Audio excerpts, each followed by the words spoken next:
আমরা খেলতে নামলেই কেমন করে যেন পিচটাই পাল্টে যাচ্ছে।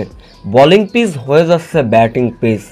পাকিস্তানের কাছে হয় টসের পর এবার যাদেরকে দায়ী করেছিলেন লিটন কুমার দাস। বিস্তারিত জানতে ভিডিওটি না টেনে সম্পূর্ণ দেখার অনুরোধ রইল। আরব আমিরাতের পর এবার পাকিস্তানও বাংলাদেশের চোখে আঙুল দিয়ে বুঝিয়ে দিলেন টি-20তে আসলে বাংলাদেশ কতটা দুর্বল দল। 3 ম্যাচ টি-20 সিরিজে আগেই 2টা ব্যবধানে জিতেছিল পাকিস্তান, সিরিজ জিতে নিয়েছিল। যেখানে বাংলাদেশ আগে ব্যাটিং করতে নেমে তানজিম তামিম, পারভেজ ইমনদের দুর্দান্ত ব্যাটিং। তানজিম তামিম 32 বলে 42 রানের দুর্দান্ত একটা ইনিংস খেলেন। পারভেজ ইমনও অ্যাটাকিং ক্রিকেট খেলে 34 বলে 66 রান করেন, যার ফলে পাকিস্তানকে 6 উইকেট হারিয়ে নির্ধারিত ওভার শেষে 197 রানের লক্ষ্যমাত্রা ছুঁড়ে দিয়েছিল বাংলাদেশ।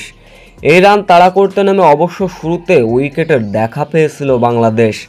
পাকিস্তানের দলীয় রান যখন ছিল 1 রান, তখনই ফারহানকে ফেরান মেহেদী হাসান মিরাজ।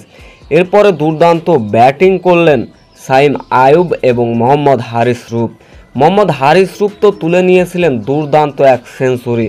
সাইম আয়ুবও 45 রানের দুর্দান্ত একটা ইনিংস খেলেন, যার ফলে 17.2 বলের জয়ের বন্দরে পৌঁছে যায় পাকিস্তান।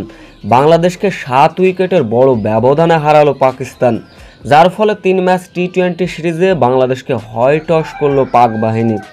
এদিনকে ম্যাচ হারের পরে কথা বলেছেন লিটন কুমার দাস। তিনি সরাসরি বলেন, আমরা যখন খেলতে নামছি তখন ব্যাটিং পিচটা হয়ে যাচ্ছে বোলিং পিচ, কেমন করে যেন পিচটাই পুরো পাল্টে যাচ্ছে। এদিন ম্যাচ হারের পরে বোলারদের দোষালেন আবার পিচটাকেও।